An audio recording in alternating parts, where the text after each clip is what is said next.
Hi hello welcome back to Sheetal Vas YouTube channel. ಇವತ್ತು ನನಗೆ makeup ಇತ್ತು, ಸೊ ದಟ್ ನಾನು ಒಂದು ಮೇಕಪ್ ವ್ಲಾಗ್ ಮಾಡೋಣ ಅಂತ ಮಾಡ್ತಾಯಿದ್ದೀನಿ. ಕಾಮನ್ ಆಗಿ ನಾನು ಮೇಕಪ್ ರೋಟೀನ ನಾನು ಹೇಗೆ ಮೇಂಟೈನ್ ಮಾಡ್ತೀನಿ, ನನ್ನ ಪಾಪು ಜೊತೆ ಇವಾಗ ಹೇಗೆ ಕರ್ಕೊಂಡೋಗಿ ಅವನ್ನ ಹೇಗೆ ಮೇಂಟೈನ್ ಮಾಡ್ತೀನಿ ಅಂತ ತೋರಿಸೋಣ ಅಂತ. ನನ್ನ ಹಸ್ಬೆಂಡ್ ಅರುಣ್ ಅವರು ನಂಗೆ ತುಂಬ ಸಪೋರ್ಟ್ ಮಾಡ್ತಾರೆ. ಆ್ಯಕ್ಚುಲಿ ಹೇಳಬೇಕಂದ್ರೆ ಸಂಡೇಸ್ ಅಂತ ಫುಲ್ ನನ್ನ ಜೊತೆಲೇ ಇದ್ದರು ನಿನ್ನೆ. ಬಟ್ ವೀಕ್ ಡೇಸಲ್ಲಾದರೂ ಅವರು ಅಟ್ಲೀಸ್ಟ್ 1-2 ಅವರ್ಸ್ ಆದರೂ ಕೆಲಸಕ್ಕೆ ಬ್ರೇಕ್ ಹಾಕಿ ನನ್ನ ಪಿಕಪ್ಪು ಡ್ರಾಪ್ ಮಾಡೇ ಅವ್ರು ಹೋಗೋದು. ಸೊ ನಾನಿದೆ ಪಾರ್ಟಿ ಹಾಲ್ ನಂದು ಮೇಕಪ್ ಇದ್ದಿದ್ದು. ಸೊ ನಾನು ಲೊಕೇಶನ್ ರೀಚ್ ಆದೆ. ಇದೇನಪ್ಪ ಅಂತಂದರೆ ಸೇಮ್ ನನ್ನ ಎಂಗೇಜ್ಮೆಂಟ್ ಡೆಕೋರೇಷನ್ನೇ ಮಾಡಿಸಿದ್ರು. ಸೊ ದಟ್ ನಂಗೆ ನೋಡಿ ಖುಷಿ ಆಯಿತು. ಆ್ಯಂಡ್ ಇವೆಂಟ್ ಮಾಡಿರೋದು ನನ್ನ ತಮ್ಮನೇ. ಒಂದು ಕಾಂಟ್ಯಾಕ್ಟ್ ಡೀಟೇಲ್ಸ್ ನಾನು ಶೇರ್ ಮಾಡ್ತೀನಿ.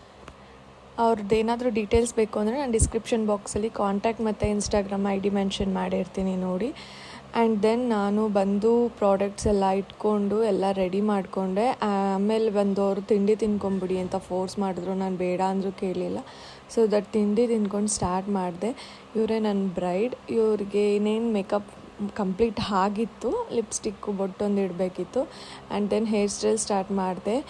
ಹೇರ್ ಸ್ಟೈಲು ಎಲ್ಲ ಆಲ್ಮೋಸ್ಟ್ ಮುಗೀತು. ಸೊ ದಟ್ ವೀಡಿಯೋ ಮಾಡಿಬಿಡೋಣ ಅಂತ ಹೇಳಿ ಮಾಡಿದೆ. ನನಗಂತೂ ಸೀರಿಯಸ್ಲಿ ಹೇರ್ ಸ್ಟೈಲ್ ತುಂಬ ಇಷ್ಟ ಆಯಿತು. ಅವ್ರು ಪರ್ಟಿಕ್ಯುಲರಲ್ಲಿ ಬ್ಯಾಕ್ ಸೈಡ್ ನನ್ನ ಹೇರ್ಸ್ಗೆ ಇದೇ ಥರ ಮಾಡಬೇಕು ಅಂತ ಹೇಳಿದರು. ಆ್ಯಂಡ್ ಎಕ್ಸ್ಟೆನ್ಷನ್ ನೀಡ್ ಇದೆಯೇನೋ ಅಂತ ಅಂದ್ಕೊಂಡೆ, ಬಟ್ ಅವ್ರ ಹೇರ್ಸಿಗೆ ಎಕ್ಸ್ಟೆನ್ಷನ್ ನೀಡಿರಲಿಲ್ಲ. And this is our final look. Decoration ಈ ಥರ ವೈಟ್ ಮಾಡಿಸೋದ್ರಿಂದ ನಾವು ಫ್ರಂಟಲ್ಲಿ ಯಾವುದೇ ಕಲರ್ ಸ್ಯಾರಿ ಅಥವಾ ಏನೇ ಲೆಹಂಗಾ ವೇರ್ ಮಾಡಿದ್ರು ನಾವು ತುಂಬ ಅಟ್ರಾಕ್ಟಿವ್ ಕಾಣಿಸ್ತೀವಿ. ಸೊ ದಟ್ ನಂಗೆ ತುಂಬ ಇಷ್ಟ ಆಯ್ತಿದ್ದು. ಆ್ಯಂಡ್ ದೆನ್ ಮುಗಿಸ್ಕೊಂಡು ನಾನು ಕೆಲಸನ ಹೊರಟೆ. ತುಂಬ ಅಂದರೆ ತುಂಬ ಸ್ಟ್ರೈನ್ ಆಗಿಬಿಟ್ಟಿತ್ತು ನನಗೆ. ಆ್ಯಂಡ್ ಇನ್ನೊಂದು ಏನಪ್ಪ ಅಂತ ಅಂದರೆ ನನಗೆ ಕೆಲಸ ಎಲ್ಲ ಮಾಡ್ಬೋದು, ಬಟ್ ಒಂದು ಕಡೆ ನನ್ನ ಪಾಪು ಇರೋದ್ರಿಂದ ನನ್ನ ಮನಸ್ಸೆಲ್ಲ ಪಾಪು ಹತ್ರನೇ ಇರುತ್ತೆ. ಐ ನೋ ಎಲ್ಲ ವರ್ಕಿಂಗ್ ವುಮೆನ್ಸ್ಗೂ ಇದೇ ಥರ ಅನಿಸ್ತಿರುತ್ತೆ ಅಂತ. ನಾನಂತೂ ತುಂಬ ನನ್ನ ಪಾಪನ ಮಿಸ್ ಮಾಡ್ಕೊತಾ ಇದ್ದೆ. ನಾನು ಇಷ್ಟೊತ್ತಿಗೆ ಅವನನ್ನು ಹೋಗಿ ನೋಡ್ತೀನಪ್ಪ ಅಂತ ಅನಿಸ್ತಾಯಿತ್ತು. ಬಟ್ ನನ್ನ ಪ್ರೊಫೆಷನ್ ಇದು, ನಾನು ಇಷ್ಟಪಟ್ಟು ಮಾಡ್ತಿರೋದ್ರಿಂದ ನಾನು ಎಲ್ಲ ತಡ್ಕೊಳ್ಳೇಬೇಕು. ಆ್ಯಂಡ್ ಈಚೆ ನನ್ನ ಹಸ್ಬೆಂಡ್ ವೆಯ್ಟ್ ಮಾಡ್ತಾಯಿದ್ರು. ಸೊ ದಟ್ ನನ್ನ ಪಾಪು ಏನು ಮಾಡ್ತಿದ್ದಾನೆ ಅಂತ ನೋಡೋ ಕ್ಯೂರಿಯಾಸಿಟಿ ತುಂಬ ಇತ್ತು ನನಗೆ. ಹೋಗಿ ಅವನ್ನ ನೋಡಿದ ತಕ್ಷಣ ತುಂಬ ಬೇಜಾರು ಮಾಡ್ಕೊಂಡು ಕೂತಿದ್ದ. ನಾನು ಹೋದಾಗಿಂದ ನಕ್ಕೇ ಇರಲಿಲ್ವಂತೆ, ಹಾಗೆ ಬೇಜಾರಲ್ಲೇ ಕೂತಿದ್ದಂತೆ, ಮಲ್ಕೊಂಡು ಇರಲಿಲ್ವಂತೆ.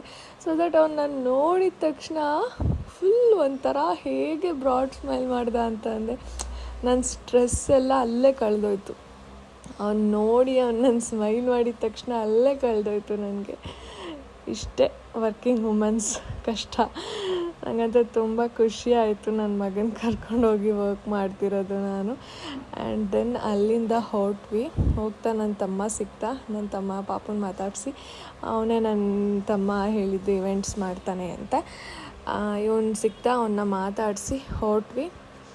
ಅರುಣ್ ಅವ್ರ ಮನೆಗೆ ಹೋಗಬೇಕಿತ್ತು. ಅಲ್ಲಿ ಸ್ವಲ್ಪ ಏನೇನೋ ಲಗೇಜ್ ತೊಗೊಬರ್ಬೇಕಿತ್ತು.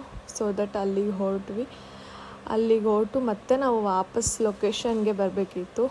ಬಿಕಾಸ್ ಇನ್ನೊಂದು ಸರಿ ಸ್ಯಾರಿ ಚೇಂಜ್ ಮಾಡಬೇಕಿತ್ತು. ವೈದ್ಯನಾಥಪುರ ಹೊಳೆ ಅಂತೂ ಸ್ವಲ್ಪನೂ ನೀರಿಲ್ಲ. ಎಂಥ ಮಳೆ, ಸೀರಿಯಸ್ಲಿ ಮಳೆನೇ ಬರ್ತಿಲ್ಲ ನೋಡಿ. ಎಷ್ಟು ಒಣಗೋಗಿದೆ ಅಂದರೆ ನೋಡೋಕ್ಕೆ ಬೇಜಾರಾಗ್ತಿತ್ತು ನಿಜವಾಗ್ಲೂ. ನಾನಂತೂ ಇಷ್ಟೊಂದು ಖಾಲಿ ಹೊಳೆ ನೋಡೇ ಇರಲಿಲ್ಲ ಲೈಫಲ್ಲಿ. ನೋಡಿ ಸೀರಿಯಸ್ಲಿ ತುಂಬ ಬೇಜಾರಾಯಿತು ನನಗೆ. ಇದೇ ವೈದ್ಯನಾಥಪುರ ಸೇತುವೆ ಅಲ್ಲೇ ವೈದ್ಯನಾಥೇಶ್ವರ ದೇವಸ್ಥಾನ ಇದೆ. ಸೀರಿಯಸ್ಲಿ ತುಂಬೇ ಇರ್ತಿತ್ತು ದೇವಸ್ಥಾನದ ಹತ್ರ. ಇಷ್ಟೊಂದು ಖಾಲಿ ಇರೋದು ನಾನು ನೋಡೇ ಇರಲಿಲ್ಲ. ನನಗಂತೂ ತುಂಬ ಬೇಜಾರಾಯಿತು ನೋಡಿ. ಆ್ಯಂಡ್ ದೆನ್ ಮುಗಿಸಿ ನಾವು ಹೋದ್ವಿ ಮನೇಲಿ. ಆಚೆ ಪಾಪ ಕೂರಿಸಿದ್ವಿ ವ್ಲಾಗ್ ತೊಗೊಬರೋಣ ಅಂತ. ಅವನು ಕೂತ್ಕೊಂಡು ನೋಡ್ತಾ ಇದ್ದ, ಎಲ್ಲೆಲ್ಲಿ ಕರ್ಕೊಬರ್ತಾರೆ ಇವ್ರು ನನ್ನ, ಏನು ಎಷ್ಟೊಂದು ಸುತ್ತಾಡಿಸ್ತಿದ್ದಾರೆ ಅಂತ. ಆ್ಯಕ್ಚುಲಿ ಪಾಪ ಅದು ಎಲ್ಲೂ ಹಠ ಮಾಡಲ್ಲ, ನಿಜ. ಅವ್ನು ಮೇಂಟೈನ್ ಮಾಡೋಕ್ಕೆ ಖುಷಿ ಆಗುತ್ತೆ ನಮಗೆ. ಹಂಗೆ ನಮ್ಮತ್ತೆ ಒಂದು ಬೆಕ್ಸ್ ಹಾಕಿದ್ದಾರೆ. ಅದು ಬಂದು ನಮ್ಮತ್ತೆ ಸಾಕೋದು, ನಮ್ಮತ್ತೆ ಹಾಲಾಕೋದು. ಆದರೆ ನಮ್ಮ ಮಾವನ ಜೊತೆನೇ ಮಲ್ಕೊಳ್ಳುತ್ತೆ ಅದು. ನಮ್ಮತ್ತೆ ಮಾವ ಒಂದು ವೀಕಿಂದ ಮನೇಲಿರಲಿಲ್ಲ. ಸೊ ದಟ್ ಅವಳನ್ನ ಪಕ್ಕದ ಮನೇಲಿ ಹೇಳಿ ಬಿಟ್ಬಿಟ್ಟು ಹೋಗಿದ್ರಂತೆ. ನಾವು ಡೋರ್ ತೆಗೆದು ಬಂದಿದ ತಕ್ಷಣ ಎಷ್ಟು ಖುಷಿಯಾಗ್ಬಿಟ್ಲು ಅಂತ ಅಂದರೆ ನಮ್ಮ ಅತ್ತೆ ಮಾವನೇ ಬಂದರು ಅನ್ನೋಷ್ಟು ಖುಷಿಯಾಗ್ಬಿಟ್ಲು. ಅವಳು ಬಂದು ನಮ್ಮ ಅತ್ತೆ ಮಲ್ಕೋತಿದ್ದಿದ್ದ ಜಾಗ, ನಮ್ಮ ಮಾವ ಇರ್ತಿದ್ದಿದ್ದು ಮಂಚ ಎಲ್ಲ ಹುಡುಕ್ತಾ ಇದ್ಲು. ಬಂದ್ರ ಅಂದ್ಕೊಂಡು. ಆ್ಯಕ್ಚುಲಿ ನಾವು ಬಂದಿದ್ದು. ಆಮೇಲೆ ಬಂದವಳು ಹಾಲು ಬಾಟ್ಲು ಹೋಗಿ ಕುತ್ಕೊಂಡ್ಳು. ಹಾಲು ಬೇರೆ ಇರಲಿಲ್ಲ. ಆಮೇಲೆ ಅರುಣ ಅವ್ರು ಹೋಗಿ ಹಾಲು ತೊಗೊಬಂದು ಅವಳಿಗೆ ಹಾಲು ಹಾಕಿದ್ರು. ಕಳ್ಳಿ ಥರ ನೋಡ್ತಾ ಇದ್ದಾಳೆ. ಹಾಲು ಕುಡ್ಕೊಂಡು ಹೋದ್ಲು ಅವಳು. ಆಮೇಲೆ ನನಗೂ ಬ್ರೈಡ್ದು ಕಾಲ್ ಬಂತು, ಲೊಕೇಶನ್ ಬನ್ನಿ ಅಂತ. ಅಲ್ಲಿಂದ ಜಾಸ್ತಿ ಹೊತ್ತೇನಿರಲಿಲ್ಲ, 5 ನಿಮಿಷ ಲೊಕೇಶನ್ಗೆ ಇದ್ದಿದ್ದು. ಸೊ ದಟ್ ಹೊರಡೋಣ ಅಂತ ಹೇಳಿ ಅಲ್ಲಿಂದ ಹೊರಟ್ವಿ ನಾವು ಪಾಪನ್ನು ಕರ್ಕೊಂಡು. ಸೊ ಪಾಪು ಬಂದು ಮಲ್ಕೊಳ್ಳೋ ಟೈಮಿಂಗ್ಸ್ ಇದು. ಅವ್ನು ಮಲಗಲೇ ಇಲ್ಲ ಹೇಳಬೇಕು ಅಂದರೆ. ಇವತ್ತು ಮನೆಗೆ ಹೋದಾಗ ಒಂದು 10 ನಿಮಿಷ 1/4 ಗಂಟೆ ಮಲಗಿದ್ದ ಅಷ್ಟೇ, ಬಿಟ್ಟರೆ ಮಲಗಲೇ ಇಲ್ಲ. ನಾವೂ ಮತ್ತೆ ಮುಗಿಸಿ ಇನ್ನೇನು 15 ಮಿನಿಟ್ಸ್ ಕೆಲಸ ಅಲ್ವಾ, ಸ್ಯಾರಿ ಚೇಂಜ್ ಮಾಡಿಬಿಟ್ಟು ಹೊರಡೋದು. ಹೋಗಿ ಮಲಗಿಸೋಣ ಪಾಪನ ಅಂತ ಹೇಳ್ಬಿಟ್ಟು ನಾವು ಸುಮ್ಮನೆ ಆದ್ವಿ. ಅಟ್ಲೀಸ್ಟ್ ಅಳ್ತಿರ್ಲಿಲ್ಲಲ್ಲ, ಆರಾಮಾಗಿದ್ನಲ್ಲ ಅಂತ ಹೊರಟ್ವಿ. ಆ್ಯಂಡ್ ಹೊರಟಾದ್ಮೇಲೆ ಅಲ್ಲೇನಪ್ಪ ಆಯಿತು ಅಂದರೆ, ಸೆಕೆಂಡ್ ಸ್ಯಾರಿ ಚೇಂಜ್ ಮಾಡೋಕ್ಕೆ ಹೋದಾಗ ತುಂಬ ರೂಮ್ ಫುಲ್ಲು ಜನ ತುಂಬ್ಕೊಬಿಟ್ಟಿದ್ರು. ಆ ರೂಮಲ್ಲಿ ಸ್ಯಾರಿ ಚೇಂಜ್ ಮಾಡೋಕ್ಕೂ ಟೈಮ್ ಕೊಡಲಿಲ್ಲ ನೀಟಾಗಿ. ಎಲ್ಲ ಆಯ್ತಾ ಅಂತ ಹಿಂಸೆ ಕೊಟ್ಬಿಟ್ರು. ನಿಜ ಆ್ಯಕ್ಚುಲಾಗಿ ಅದನ್ನ ಉಡ್ಸ್ಬೇಕು ಅಂದರೆ ಅಟ್ಲೀಸ್ಟ್ ಒಂದು 15 to 20 ಮಿನಿಟ್ಸ್ ಬೇಕು. ಒಂದು ಸ್ಯಾರೀಲಿ ಲೆಹಂಗಾ ಟೈಪ್ ಉಡಿಸ್ತಿದ್ದಿದ್ದು ನಾನು. ಸೊ ಅದಕ್ಕೆ ತುಂಬ ಬೇಜಾರಾಯಿತು ನನಗೆ. ಆ್ಯಂಡ್ ತೆಂಗಿನ ತೋಟಕ್ಕೆ ಹೋಗಿದ್ರು ಅರುಣ ಅವರು. ನೋಡ್ಕೊಬರೋಣ ಹೀಗಾಗಿದೆ ಅಂತ. ಮಳೆ ಬಂತಲ್ಲ ಒಂದಿನ, ಬಟ್ ಆದರೂ ತುಂಬ ಒಣಗೋಗಿತ್ತು. ಸೀರಿಯಸ್ಲಿ ಈ ಥರ ಎಲ್ಲ ನೋಡೋಕ್ಕೆ ಬೇಜಾರಾಗುತ್ತೆ.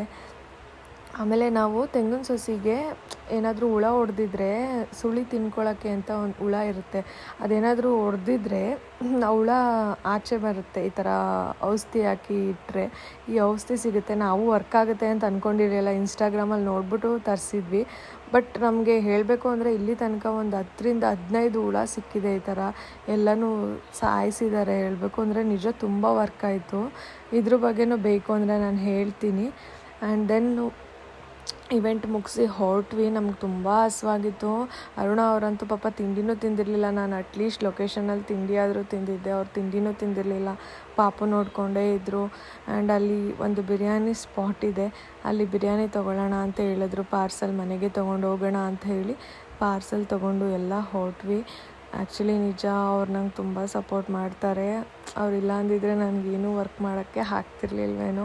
ಆ್ಯಂಡ್ ಮದ್ದೂರು ಮನೆಗೆ ಬಂದು ಪಾಪುನ ಮಲಗಿಸಿ ನಾವು ಊಟ ಎಲ್ಲ ಮಾಡಿ ಸ್ವಲ್ಪ ರೆಸ್ಟ್ ಮಾಡಿದ್ವಿ. ಸಂಜೆ ಮೇಲೆ ಹೋಗೋಣ, ಈ ಬಿಸಿಲಲ್ಲಿ ಮತ್ತೆ ಹೋಗೋದು ಬೇಡ, ಪಾಪು ಕರ್ಕೊಂಡು ಅವನು ಹೇಗೂ ಮಲಗಿದ್ದಾನೆ, ರೆಸ್ಟ್ ಮಾಡಲಿ ಅಂತ ಹೇಳಿ ಸಂಜೆ 6:45 ಹಂಗೆ ಹೊರಟ್ವಿ. ಹೊರಡುವಾಗ ನನಗೆ ಸ್ಯಾರಿ ಬ್ಲೌಸ್ ಸ್ಟಿಚ್ಚಿಂಗ್ ಕೊಡಬೇಕಿತ್ತು. ಸೊ ದಟ್ ಅದು ಕೆಲಸ ಮುಗಿಸ್ಕೊಂಬಿಡೋಣ, ಒಟ್ಟಿಗೆ ಬಂದಿದ್ದೀವಲ್ಲ ಹೇಗೂ ಅಂತ ನಾನು ಅದು ಎಲ್ಲ ತೊಗೊಂಬಂದಿದ್ದೆ. ಅಮ್ಮಂದು ನಂದು ಅಕ್ಕಂದು ಎಲ್ಲ ಕೊಡಬೇಕಿತ್ತು. ಅದನ್ನು ಕೊಟ್ಟು ನಾವು ಹೊರಟ್ವಿ. ಆಮೇಲೆ ಹಾಗೆ ಹೋಗ್ತಾ ಅವ್ರ ಅಣ್ಣನ ಮನೆಗೆ ಹೋಗ್ಬಿಟ್ಟು ಹೋಗೋಣ, ಅಲ್ಲೇ ಹಿಂದೆ ಮನೆ ಇದ್ದಿದ್ದು ಅಂತ ಹೇಳಿ ಅವ್ರ ಅಣ್ಣನ ಮನೆಗೂ ಹೋಗಿ ಅಲ್ಲೆಲ್ಲ ಸ್ವಲ್ಪ ಟೈಮ್ ಸ್ಪೆಂಡ್ ಮಾಡಿ ಪಾಪನ ಆಟ ಆಡಿಸ್ಕೊಂಡು ಕಾಫಿ ಎಲ್ಲ ಕುಡಿದು ಹೊರಟ್ವಿ ಮತ್ತೆ ಮನೆಗೆ. ನಿಜ ವರ್ಕಿಂಗ್ ವುಮೆನ್ಸ್ ಲೈಫ್ ಅಂತೂ ಹೇಳೋಕ್ಕಾಗಲ್ಲ. ನಾವೇ ಇವಾಗ ಮೇಕಪ್ ಆರ್ಟಿಸ್ಟ್ ಆಗಿ ನೈಟ್ ಹೋಗಬೇಕು, ರಿಸೆಪ್ಷನ್ ಮುಗಿಸಿ ಅಲ್ಲೇ ಸ್ಟೇ ಆಗಿ ಮಾರ್ನಿಂಗ್ ಮೇಕಪ್ ಇರುತ್ತೆ, ಅರ್ಲಿ ಮಾರ್ನಿಂಗ್ ಮೇಕಪ್ ಇರುತ್ತೆ, ಅದನ್ನು ಮುಗಿಸೇ ಬರಬೇಕು. ಮಕ್ಕಳಿರ್ತಾರೆ, ಗಂಡ ಇರ್ತಾರೆ, ಎಲ್ಲ ಬಿಟ್ಟು ಬರಬೇಕು ಕೆಲಸ ಅಂತ ಅಂದರೆ ನಿಜ ತುಂಬ ಬೇಜಾರಾಗುತ್ತೆ. ಏನು ಹೇಳೋದಪ್ಪ ಅಂತ ಅಂದರೆ, ಹೆಣ್ಮಕ್ಳಿಗೂ ಸ್ವಾತಂತ್ರ್ಯ ಕೊಡಿ, ಗಂಡಂದರು ಸಪೋರ್ಟ್ ಮಾಡಿ ಅವ್ರು ಮಾಡೋ ಕೆಲಸಕ್ಕೆ. ನಾನಂತೂ ಆ ವಿಷಯದಲ್ಲಿ ತುಂಬ ಲಕ್ಕಿ. ಆ್ಯಂಡ್ ದೆನ್ ಹೋಗ್ತಾ ಅರುಣ ಅವ್ರಿಗೆ ಹೇಳಿದೆ ಚಾಕ್ಲೇಟ್ ಕೇಕ್ ತಿನ್ನಬೇಕು ಅನಿಸ್ತಿದೆ ಅಂತ. ಸೊ ದಟ್ ತಂದು ಕೊಟ್ಟರು, ತಿಂದ್ಕೊಂಡು ಮನೆಗೆ ಹೊರಟ್ವಿ. ಬೆಳಗ್ಗೆಯಿಂದ ಅಮ್ಮನೂ ಪಾಪು ನೋಡಿರಲಿಲ್ಲ, ಪಾಪುನೂ ಅಮ್ಮನ ನೋಡಿರಲಿಲ್ಲ.